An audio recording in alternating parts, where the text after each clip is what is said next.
We will go live and it'll take a little bit, and we've got a bit of a reaction behind it. So we are here.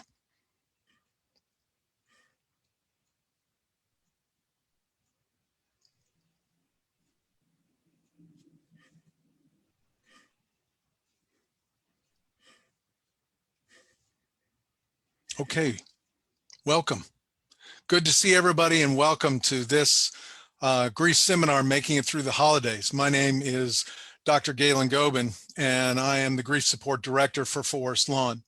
It's good to have you all here today, and joining with me is Dr. Harold Ivan Smith.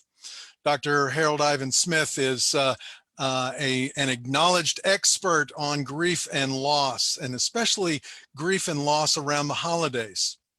Dr. Smith has written a number of books. First one that I'd like to bring up is called A December Grief. Another one that he's written is The ABCs of Healthy Bereaving. And when you don't know, here's an excellent one, When You Don't Know What to Say. A great book for those of us that are really struggling oftentimes to find out what it is to say to our friends and family when they are struggling with a loss. And another one that I would really recommend is called Grievers Ask. You know, just the answers to questions about death and loss. Dr. Harold Ivan Smith is also an expert on grief and loss in our presidents. He's written two books, one on Harry Truman, his most recent books on Harry Truman, and the other one on Eleanor Roosevelt, learning and finding out what we can learn from our presidents and our first ladies and what they can teach us about grief. Dr. Smith is also a certified celebrant, and he provides meaningful and purposeful funerals and memorials to all folks. He's just a wonderful human being, a wealth of knowledge, and I know that you want to welcome me, join with me to welcome him here to this seminar. Harold Ivan, thank you. You and I have had a long history together, and I'm going to call you just Harold Ivan. Thank you so very much for joining me today. Thank you for inviting me. Great, it's good to have you. I want to back up a little bit to one of your book titles, The ABCs of Healthy Bereaving. Now, normally we would say, you know, the ABCs of Healthy Grieving, but you have chosen a different one. Talk about that a little bit for us, if you will. Yeah, I became very concerned that that this culture uses the ending, the ED word. A person is bereaved, or we have a program for the bereaved, as a way to signal, move it along, hurry along. And it's rather passive. Whatever you put ED on any word, it becomes passive. And what I want is a grieving process that is active. And that's why I like bereaving. When I was at St. Luke's in Kansas City, we had programs for the bereaving. And sometimes it surprises people, but it's that way to say, we have this urge to move you on, get on with your grief. And are you trying hard enough? And particularly in the season that's coming, there'll be people who almost be scolded. Now, you don't want to spoil it for everybody else because you've had a loss. Yeah. And it's like, so just go along, act like, make nice, and we'll all do just fine. And no, we won't all do just fine either. Yeah, that's really hard. Talk a little bit more about about this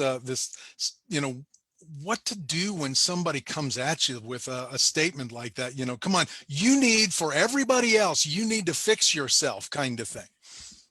Yeah. Well, I learned years ago from my sister, who was older than me. And there were years I wasn't sure I wanted to go back to Kentucky for Christmas.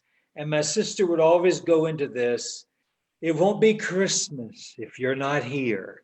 And you could hear the violin music crescendoing in the background.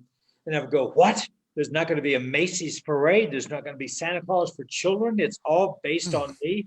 I better book a ticket to Kentucky. And then my mother would sometimes say, well, you'll have to come for my funeral then. Nothing like convincing me why I ought to come to Kentucky. And sometimes I think a griever needs to become a grief educator and say to that individual, I understand why you're saying that to me, but could I tell you how that sounds to me? Because in all probability, they have no idea how it sounds to you. And it's Mm. not a scolding really, but it's to say, this is how it sounds. And in all probability, an hour or a day from now, it'll still be resounding in me. And then often people apologize. I really don't know what to say. And then we go to the great answer. Sometimes there's nothing to say. Just be with me. Let me talk if I want to talk. Hmm. And that's one thing I like about going to the house of mourning in the Jewish tradition. Mm. You don't have to say anything, it's just show up. And then if the widow or the chief griever engages you, then you can talk. But it takes this load off your mind. There's nothing I have to say until they speak to me. Yeah, grief makes us, and death makes us all feel so, vulnerable and without power, and that's a really uncomfortable feeling that we have, and Yeah. so it oftentimes turns us away from bereaved people because we don't like feeling that way, and it's a real gift that we do give to somebody to be able to just sit with them and to be quiet with them. Yes. And sometimes I think there's a mirror effect, Galen, Mm. where if your son can be killed in a car crash, Hmm. then that's a mirror. This could happen to me. I Right. do not want this to happen to me. So therefore, I'm going to draw the drapes on you. Right. You're suggesting a possibility that I cannot deal with. Yes. And sometimes people just, and it hurts individuals that Hmm. you weren't there for me. You came to the funeral home or the memorial service or the committal and said, now I'm going to be there for you. You just call me now if there's any way I can help you. Hmm. Then you find out that's just something people say because they're kind of nervous around grievers. Yeah. And, I once said that we ought to have a notary at funerals or memorial services. And so when somebody makes that promise, you go, step over here just a minute. And the notary goes, here's a coupon. It's stamped, it's notarized. And you go, I've got this in my hand. I'm ready to collect. Right. I'm ready to use that statement where people always say, just let me know if there's anything that I can do for you. Yes. And, that's I have told people that that's kind of our socialized way of saying, okay, I've done and said everything I can right now here in the line or wherever it is, maybe it's the grocery store right now and everything, and I need to move along. There's somebody behind me or something place I got to get. And that's what we get taught to say. And it's not a real helpful Yeah. kind of statement.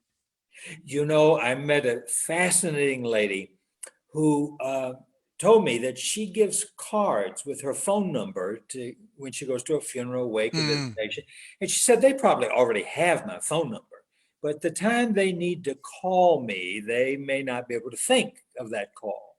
And so what she says is she gives them that card and says, mm, now, will you call me when there's something I can do for you?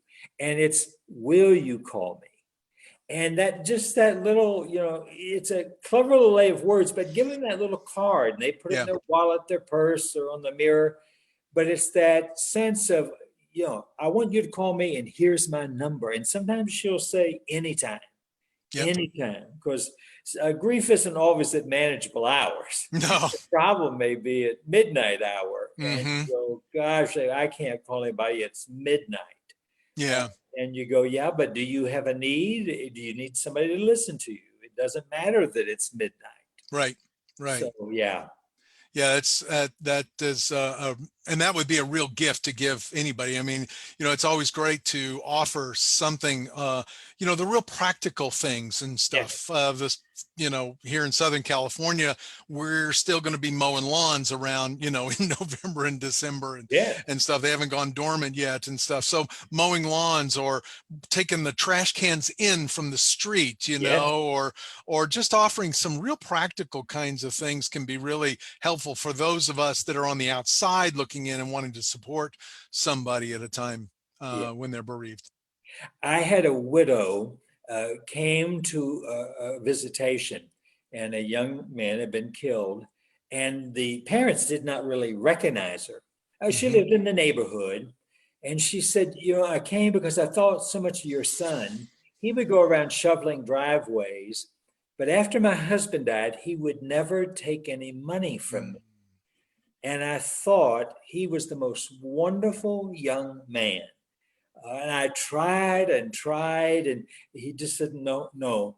And I want you to know, and Mm. they did not know about that. They knew he did, shovel driveways. Hmm. They didn't know their son did it for this lady, a recent widow, without charging her.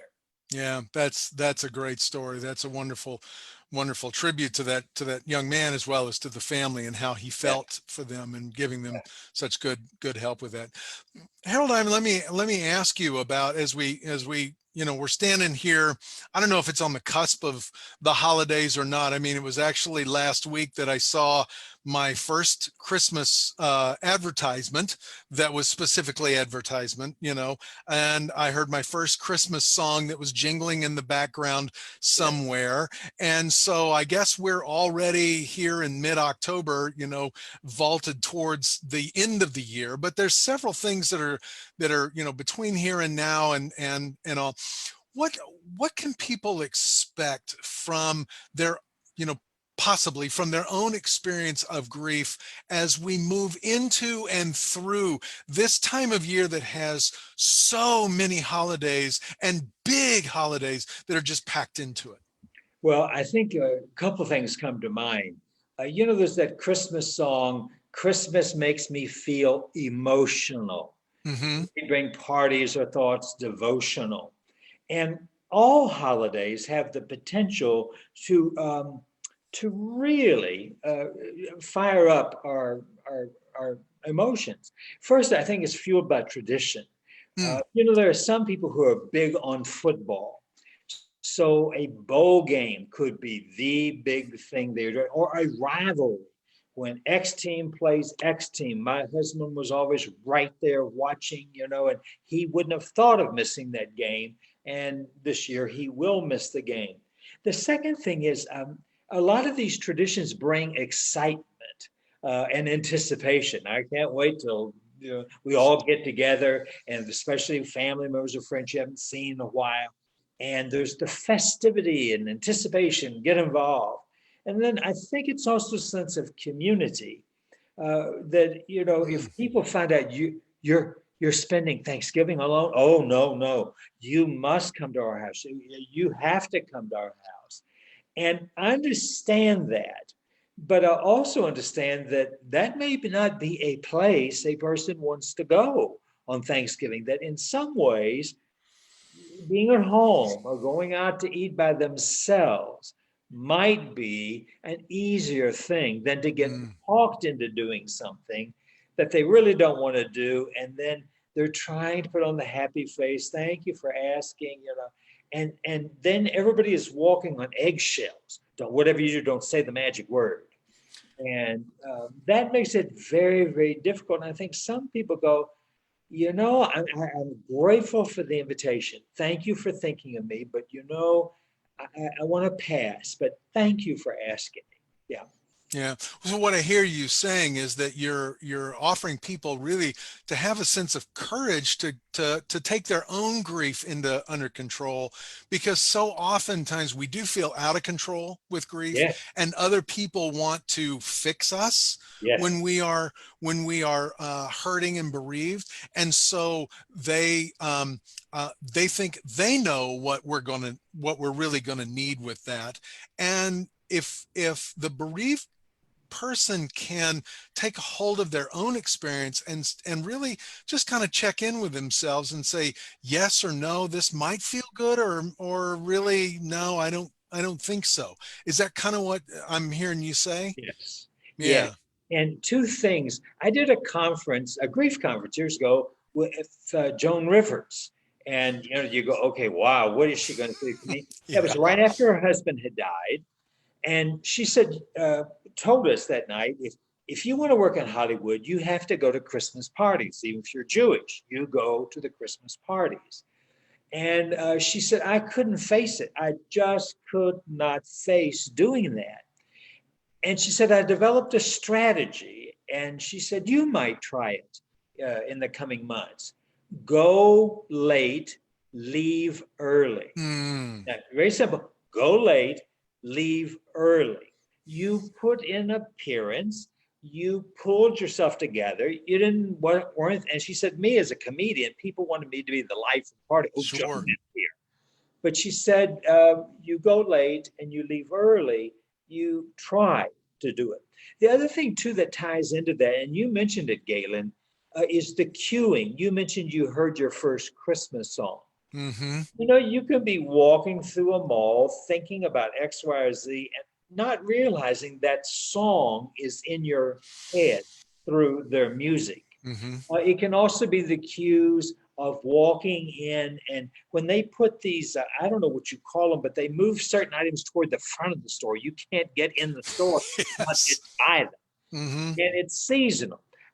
Some of your listeners may know the restaurants called Cracker Barrels, Mm-hmm. especially in the South and Midwest. And I had quite a discussion with the CEO of Cracker Barrels. I said, are you aware what a bereaved person feels when they go to a Cracker Barrel? They maybe don't feel like cooking. They want a good home meal type of thing, but they have to get through your gift shop to get to where the restaurant is. And often right there, the very first is the lead holiday where it's Halloween, which could be a real problem for people that lost children, Mm-hmm. Oh, wow. where it's Mm-hmm. Thanksgiving, whatever it is. And I said, then I noticed on your tables, there were these little Christmas things, Christmas coming, get gift certificates and that sort of thing. And I said, do you realize how that sounds or reads to a person to grief? They wanted to come to Cracker Barrel for a good meal, but there was a cue. Mm. Get your gift certificates here. Get your gift cards here. And he said to me, Dr. Smith, no one has ever raised that issue with me. I've never thought about that. And I said, well, remember, for some people, Cracker Barrel is the place they love to eat. But these cues are really hitting them.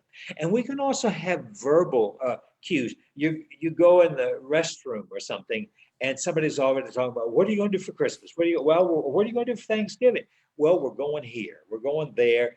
And so even though you hadn't been thinking about it as a mourner, overhearing the cue, Mm-hmm. and it's such a commercialized holiday.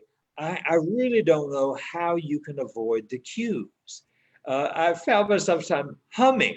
I don't know what I'm humming, and then it dawns on me what I. But it's such it's just so much a part of the culture and our Right. consumerism. Max, I see that with Mother's Day, where you'll see a sign, "Don't forget Mother's Day is coming," and you're going, "Oh Lord, my mother's died this year, and I don't need Mother's Day," but now it's in your mind. Right. And that cueing is very important to say. And part of it is you can't always ignore it, but to recognize, yep, that's a cue. Mm-hmm. And I know in past years that would have caused me to smile or to really get into it, seeing my first Christmas tree, the first Christmas lights. But this year, I need to remember I've had a life experience that has changed that. And I need to prepare myself. And it might be just asking, what am I going to do when I see the first Christmas lights? Or what am Mm-hmm. I going to do when I see the first Christmas tree? Um, and somebody may try to distract you. Oh, look over there, trying to distract you from it. And that's not going to help. You Yeah. trying to distract me from that Christmas tree back there, 3 doors down from my house. And that leads one thing to say, uh, I tell people go easy on the seasonal decorations. Okay. There are people who go to craft stores and like for Thanksgiving, they're going to have all these little ceramic pumpkins Mm-hmm. and ceramic pilgrims, and they have all this stuff they lay out. And I tell people, that's nice, but you may not want to do that this year. Even though Mm-hmm. you've had a tradition of whatever the holiday is, putting all the stuff out, and maybe this is the year you don't want to do that, or you'll do something. I worked with a widow, and she said, here's the tradition. All my kids come for Thanksgiving. They celebrate Christmas with their in-laws. And we've just worked out the system. And the way it worked on Thanksgiving Day, they put up my tree, put the lights and put the ornaments, and it's just great. They were all involved. And she said, this year, I don't think I can do that. And I said, well, is it possible? She used an artificial tree. And I said, what if you just put up the tree and white lights? There are no ornaments. Now it's saying, yes, there is a tree because for the last 20 years, there's always been a tree in that spot. But yes, this year the tree is different. The tree is just lights because your mind was going to remind you, for the last 20 years, there's been a Christmas tree in that corner of Mm-hmm. the living room or that corner of the den, or as you walked into the entryway, there was this or that. And to say, not this year, not this year. Yeah, I think that's really, really wise, and for us to understand that this is a year, as I say, this year of firsts. You Yes. know, after that person dies, this is going to be the first year of whatever we normally do in our traditions within the community. And this is going to be the first one without that person. Yes. So, this is a completely different year, and And boy, 2020's certainly given us reason to understand that every year is unto itself. well, and for some people, it may be loved ones that have died. Sure. But in some of the families, there's been more than one Right. person who died. And I just saw in the news this morning about a church event in Maine, and now 50 people have come down with COVID. Mm-hmm. And, from a church. And you go, wow, that's really different. And I think that's going to be a particular dimension this year. There are the people, I like to, Joe Robinson, I like to use her word. She called them the Christmas magicians. Hmm. They made Christmas or Thanksgiving was always going to be at their house. And it was going to be certain recipes you just knew, and they made everything nice. And I've worked with widowers who are frustrated because they said, I never realized how much my wife did to make Mm. all that happen.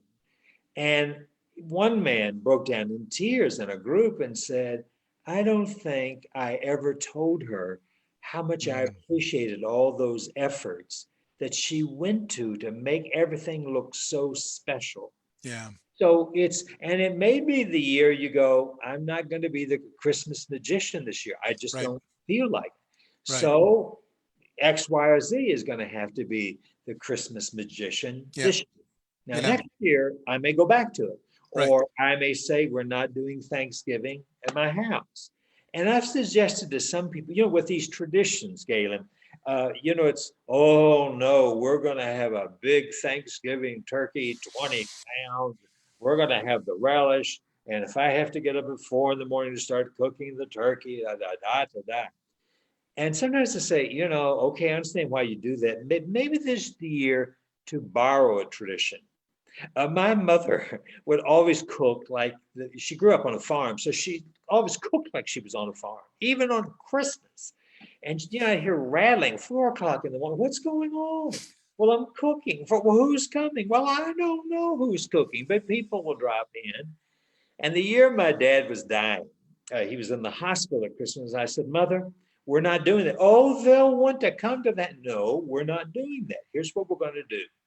There's a place called the Marriott.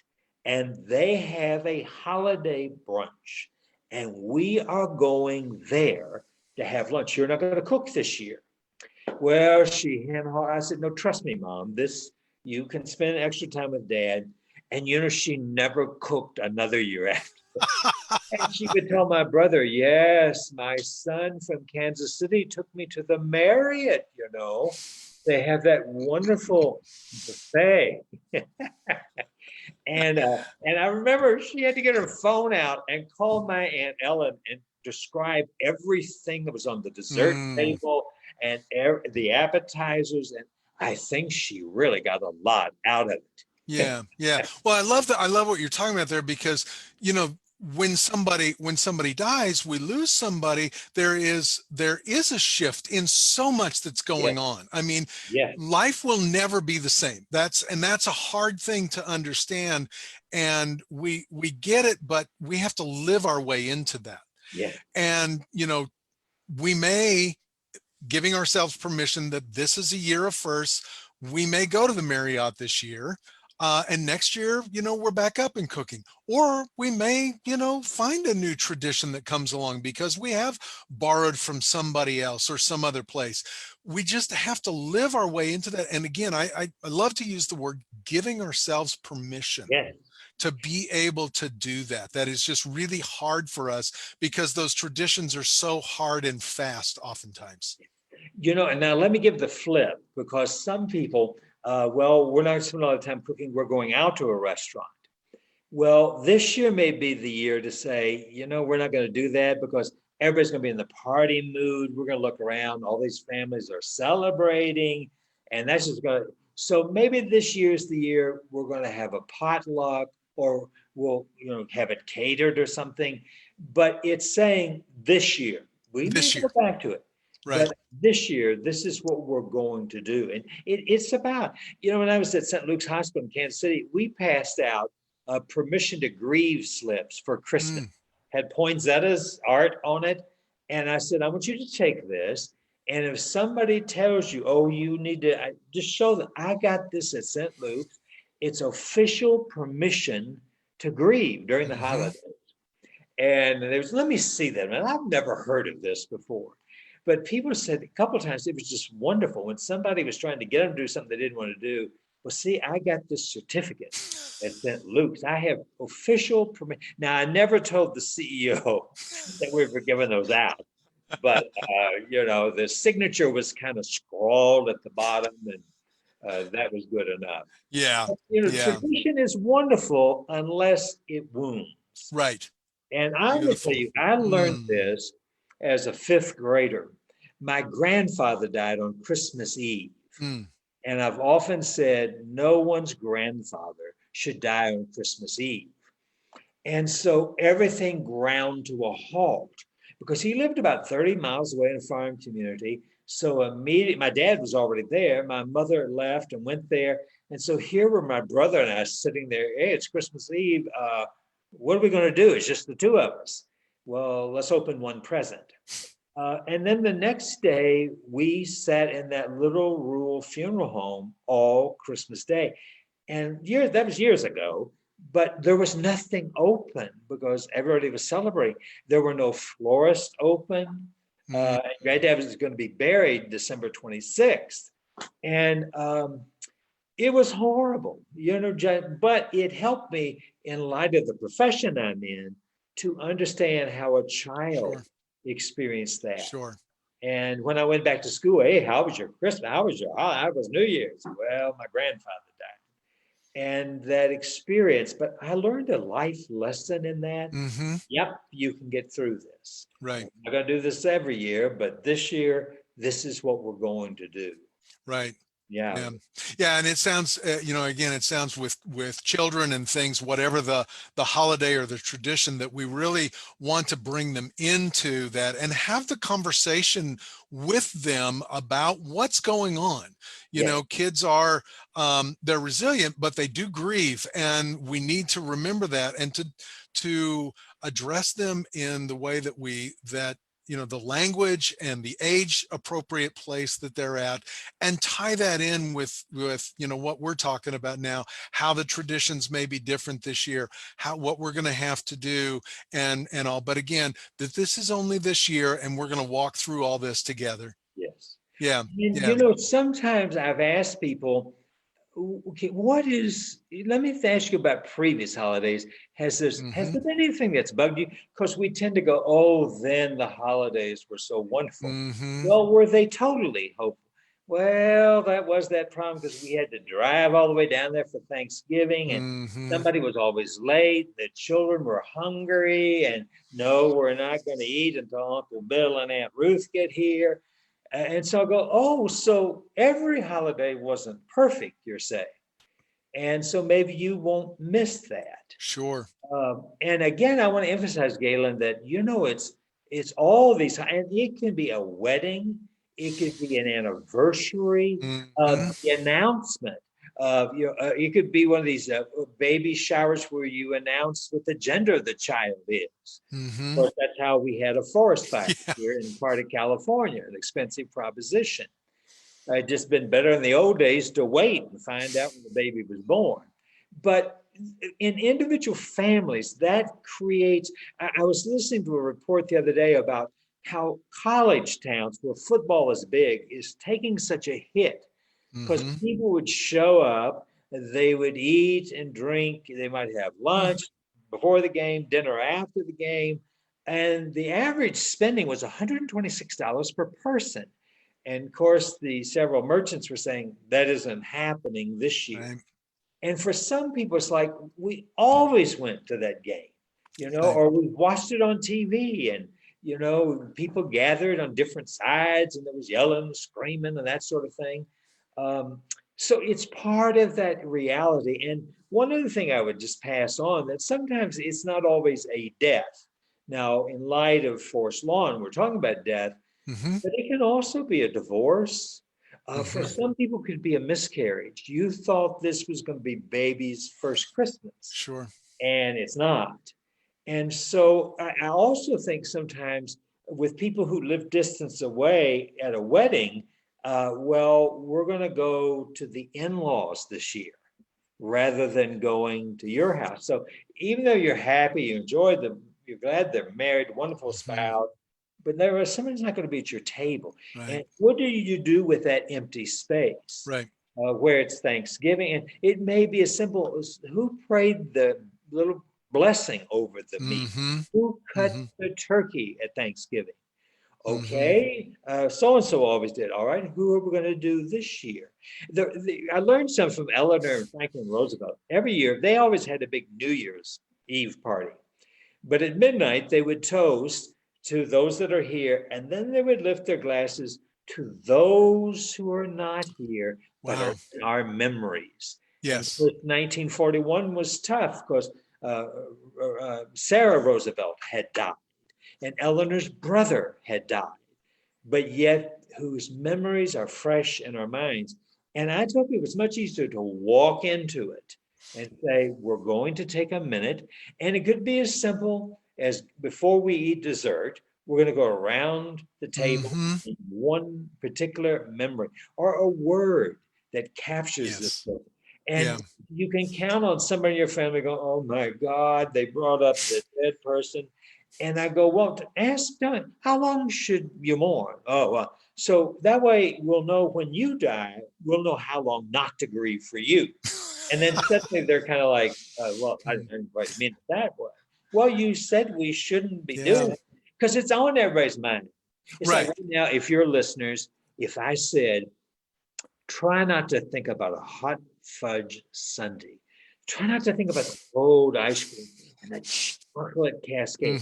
I bet no one in your audience had been thinking about a hot fudge sundae, but now it is on their mind. Everybody's mind. Yeah.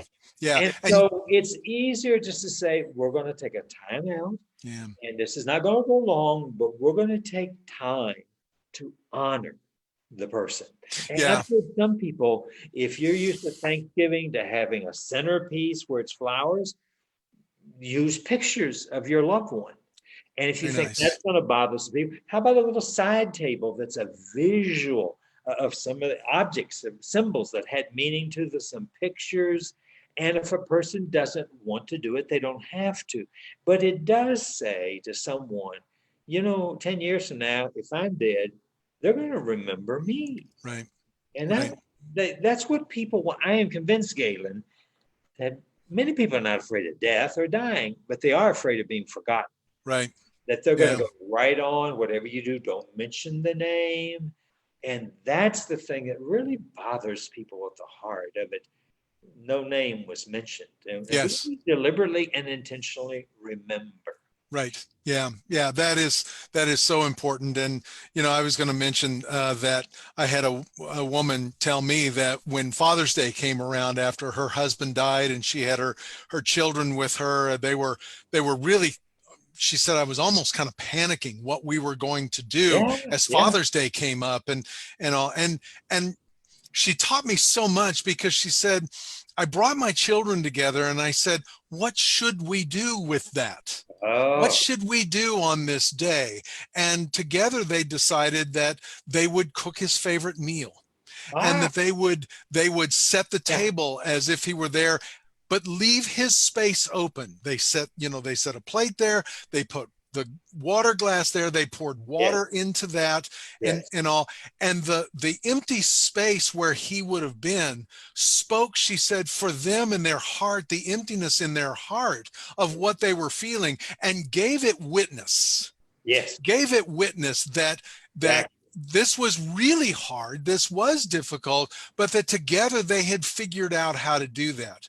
And I've heard countless times from people when they have talked with their family and shared what it is that they are concerned about, maybe, what's really important to me and what I really need and have to have at a Yes, at a holiday tradition versus, well, not quite so much, that they're able as a family to navigate that really tricky minefield of well, how come you didn't have this? You've talked about it, you've brought it up, and then that 800-pound gorilla that you are mentioning is not in the corner. You've banished that gorilla outside, and everybody then takes a moment in time to really do what they need to do with that, and to feel the presence of that person or persons. I love that raising the glass to all those people that were there. Let me kind of, you brought up and touched on it a little bit. So much of what traditions are around the holidays, whatever holiday it may be, has to do with gathering and community. yes. And COVID-19 has descended upon us in 2020. And there are a lot of restrictions going on, and some things in some places are easing, at least for right now. But yet, who knows, by the time these things come around, it may change again. And What, we're how is COVID really going to impact us? And what would you offer to people? What would you suggest to people that they might be able to do at this time? Well, one thing is you could call it a COVID sabbatical. Hmm. We are not going to gather 20 people in the house, and the men are going to watch football, the women are going to play cards, and then we're going to have this big meal. And do you know where everybody has been? Are you going to at the door go, okay, it's time for temperature? Oh, let's get a temperature. Um, to say, not this year, not this year. And of course, Zoom and some of these devices offer wonderful Yeah. ways to do that. We did a birthday party the other day, and we were invited, but decided, I don't think so. Mhm. And I doubt that child really realized, because they did see us on camera. We waved, they opened the present, they had the cake. And so, but it's that we want these occasions. Sometimes we're hoping they're going to be something more than they really are. And Mm-hmm. so to simply say, I've thought about this, and I think this is the year not. Because in some cases, with the airlines being such a mess, you may say, okay, we're going to drive. We're going to drive. Okay, that means, are you going to drive straight through? Are you going to stop? Are you going to be in restrooms and in restaurants? How are you going to do? Are you going to get gas? All these kind of things. And so are you increasing potentials of contamination? I told someone, and I really believe this, you know, I would feel awful if I were the person that took something to this family gathering and somebody got sick because of me, had to be quarantined. Uh, I think, I love Dr. Fauci. He's just like, boy, I wish I had him for my family doctor. But it's that sense of saying tough things, but he's warning us that we need to listen to. Uh, Abraham Lincoln used to talk about the good angels. Listen to the common sense. Everything doesn't have to be, and we'll just savor it more when we sit around next year laughing about the craziest things we saw. Um, but it's a sense of saying, not this year. Not this year. Yeah. Or it's it's so risky. Now I'm 73, so that puts me in an age category that's somewhat at risk, and that's really different because I'm being age discriminated against because I'm 73. Well, but this is reality. This is the reality, and this is a time for wisdom. God really gave us good brains and good intuition and common sense so we can go, I'd like to, wish I could, but not this year. Yeah. And I tell people sometimes you have to practice those lines before you say them. You Wow. stand in front of the beer. I'd really like to because I've always had such wonderful times. But after really thinking about it, I just have to say, not this year in light of all that's going on. The other thing I think is going to be troublesome. I think there's a residue for some people who have lost loved ones and they couldn't be with them when they died. These pictures of people standing outside the nursing homes, putting their hand up against the window, and that sense I wasn't there. I could not, or I had to say my goodbye on the phone. And I think it's kind of in some families, there's a residue of guilt simply because we're grieving, but we can't tell the difference between grief and guilt. And it's the sense of you would have been there if you could have been there. And my next door neighbor told, her husband had a heart attack last Thursday and is in the hospital and she's there. And it came time this, you have to leave. No, my husband, no, you have to leave. And she said, there's my husband in the hospital with a heart attack and I'm going out the door. Like, what is happening here? Now he's doing well. Good. But at the same thing, there's that residue. I couldn't be, and today is their 40th anniversary, which really, if he had died and she hadn't been able to be there. And so just to say, I wish I could have been there, but I couldn't this year. Yeah. This year. Yeah. I think, great if somebody have t-shirts that say this year. Really, that might be a great holiday gift for somebody and everything. I couldn't this year, or I can't this year, or whatever. And kind of what I hear you saying, and I think is really got some deep wisdom in it, is in some ways to treat COVID-19 and the restrictions that we are under and everything, and to grieve this year. Yes. And the grief that this year has just laid over the top of us as we have tried to make our way through these past, 7.5 months and however much longer it may be, that there's a lot of grief involved with that. And I think that can be a little troublesome because it gets intermingled with the grief that we have over someone we love who has died. What exactly is going on? It's that, the residue, as you talked about. I love that word and all, that there just is so very much that is going on in particular this year. Yeah. And that might be a refrain that we could just give ourselves this year. Queen Elizabeth offers us a phrase that some of your readers may want to look up. The year that Diana and Prince Charles divorced and all the scandal.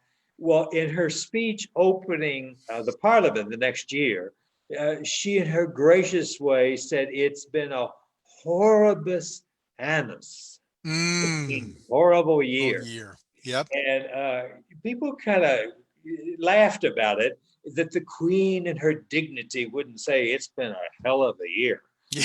but that it's Yeah. been horribus annus. Venomous. Right. Right. And just Well, follow that. well, and again, giving ourselves permission to do what we need to do and to respond to whatever's coming up. Sometimes it is a death that just paints the entire year with one particular color.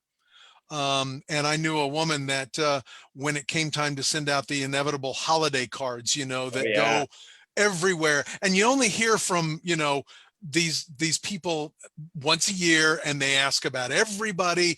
They tell you what their wonderful year was, and then they say, well, and how so and so and all that kind of stuff. They may not know that your yes, person has died. And yes, so this woman, to make sure that she did, literally her holiday letter for that year was, "My beautiful daughter died this year and nothing else matters." oh, that's good. And that's powerful and that's painful to say, but boy, what a way to lay that out there for other people who wouldn't know it otherwise, Yes, because they yes, only get a note once a year or something like that. And to understand, and then to create the opportunity for the community then to come back in. I don't know what happened, if anything, but it creates the opportunity for the community to come back in. And at a difficult time, and as the holiday season can be, to and to have the opportunity to receive from other people yes, condolences and things that can salve a great wound, and, yes, and and create a balm on a great wound. yeah. I'll tell a quick story because I'm a Harry Truman scholar. He loved his mother. She was 94, and every chance he got, he'd fly back to Kansas City, just spend time with her. And then she died in August of 1947. Now, Truman had a pattern. He went to the Senate in 1935. So every year, though, he came home to Independence for Bess's family and then down to Grandview for Hmm. the Trumans. And in 1947, Harry Truman, and this is the guy that made the decision to drop the atomic bomb. So he's not real into emotions, but he just said, I can't do it. I cannot do this. And so what he did was he said, I want everybody in the family to come to the White House and spend the Christmas with me. Well, some did and some couldn't. And of course, it was pretty amazing when you grew up on a farm in Grandview, Missouri, that you're eating Christmas Eve dinner in the White House. That's a pretty good deal. But that night before he went to bed, Truman always wrote in his diary what the day had been. And on December 25th, 1947, he wrote these words: It's been a pretty good day, all things considered. Wow. And I love that phrase. All things considered, it's been a pretty good day. It wasn't like previous Christmases, but all things considered, it was a pretty good day. Yeah. And tell some people you might want to borrow from Harry Truman, because certainly the presidential families have not been immune. One other story, real quickly: the Coolidges lost their son, Calvin Coolidge Jr., in the summer of 1924. I'm sorry, 1924. And Christmas is coming, and they're not going to go back to their home in Vermont. So, what are they going to do? And finally, Grace Coolidge, the mother, said, we are going to gather around the piano, and I am going to play, and we're going to sing all of Calvin's favorite songs. Mm. And that's what they did. Now, I'm sure that was a bittersweet experience, but nevertheless, that's what Mrs. Coolidge said. We're going to do this year in the White House. We are going to sing Calvin's favorite songs. Christmas has been tough several of those years in the White House. Hmm. And you've got to make decisions to say, it's again, I know some of your listeners may say, he keeps using that phrase, this year. But this year may be the year. One other thing that troubles me a little bit about COVID, these pictures are wonderful where the person is being wheeled out of the hospital after 30 days on a ventilator or whatever, and Hmm. everybody cheering and clapping. And one thing we're only now really learning is about brain fog in some of Hmm. these individuals. They can't think, they can't remember exactly, or they have these moments. And so some of them may have actual mobility issues. Can they walk? How long can they sit? And so, yes, they did not die with COVID, but there are COVID consequences that are going to affect their holidays. I just don't feel like riding in a car for 3 hours. And Right. I hope you'll understand that I just can't do it this year. Yeah. Or I This- can't host everybody at my apartment or my condo as we've done in the past. This year, I just can't quite do it. mhm. I'm not myself. I'm not up to full speed. And we really need to be sensitive to those who have survived COVID, but COVID's still got the last few tentacles hanging to them, Yeah. and really understanding that grief. Yeah. Yeah. That's really important. One other thing I want to say real quickly too is, there is the person that's the Christmas magnet. Now, it was in my family, after my dad died, it was my mom. And oh, everybody has to be there. Everybody has to bring something. Hmm. Okay, mom. Yeah, yeah, yeah. We'll be there 6 o'clock. Right. Yeah, yeah, yeah. And she was the magnet. And then my mom died. And we've never been together for Christmas since. Yeah. Very different adult children, very different family issues, but we gathered because of mom. Yes. And now that magnet was not there. And boy, it's still bittersweet, quite Yeah. frankly, Yeah. because Christmas was so important. We were poor, but Christmas was important. And, like you said earlier, family was there, Right. laws and some of the ex-laws and what have you. But doing what you can. Who was it that said you must do what you can, not what you can't? And Hmm. that's a good little phrase. Do what you can, not what you can't. Yeah. Yeah. And this holiday, this is what I can do. And I think that's great wisdom for whichever side you may be on as we approach these holidays or any holiday. And that is whether you're the bereaved person or whether you are the one who wants to support somebody, is do what you can.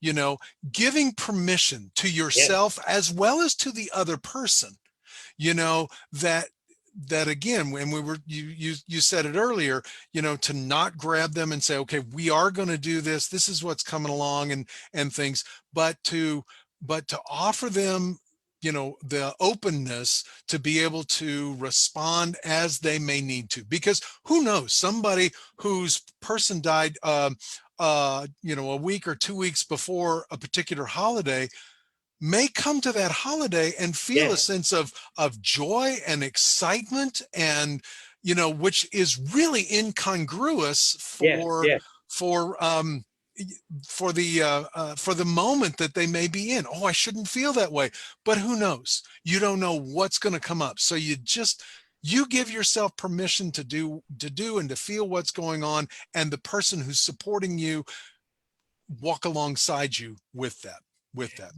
Galen, I want to give you a simple thing. You've heard me do it before, but at St. Luke's, I always ask grievers to look at their thumbs the first Hmm. night, and people go, "Why is he? What kind of group is this? He's asking us to look at our thumbs." And so finally, somebody said, "Why are you asking us to look at our thumbs?" Oh, I'm glad you asked. Now, the Bureau of the Census says there are 7.5 billion people on planet Earth. Yeah, okay. And the FBI says no one's thumbprint is like yours. Hmm. So if your thumbprint is unique, and it is, your grief print will be unique. Wow. Thumbprint is unique, grief print. And I told them, if somebody says, "Oh, now you ought to be over it by now," just raise that thumb where you can see it out of the corner of your eye and wiggle it. If my thumbprint is unique, my grief print Right. And that's particular during these holidays, whatever the holiday is. It's, this is my grief print, and I've got to take care of me. Because I think what happens to some people who suck it up, we're going to get through this, oh, that drain of energy. The next day, you may feel like, I don't want to get out of bed, and you just kind of go, I force myself to do something. It's about honoring boundaries. Yeah. And saying, this is what I think I can do, and I don't think I can do that. But I'm glad you asked me, and thank you for asking or inviting me to do that. Yeah. Yeah. It is Wonderful. about permission. Yeah, Yeah. giving yourself permission. Just look at your thumb and go, this thumb gives me permission. Yep. Say not. And they're always with you. That's for sure. That's true. That's true. Great. Harold Ivan, thank you so very much. What a wonderful time to be with you, and such wisdom you have brought to us and all. And I'm just so grateful for your time this afternoon. And again, all of your wisdom and your experiences and all. It has been a joy to be with you this afternoon. And thank you to everybody who has been watching with us and who watches this later on. This will be archived at the Forest Lawn Facebook page, and so it'll be there. And if you have any other ongoing questions or things, please reach out to me at Forest Lawn. You can find me through the webpage, or give us a call at 800-204-3131. We're here for you and want to hear your stories and want to offer to you what it is that you might need at this time. Thank you again for joining us, and we'll see you again soon. Thank you.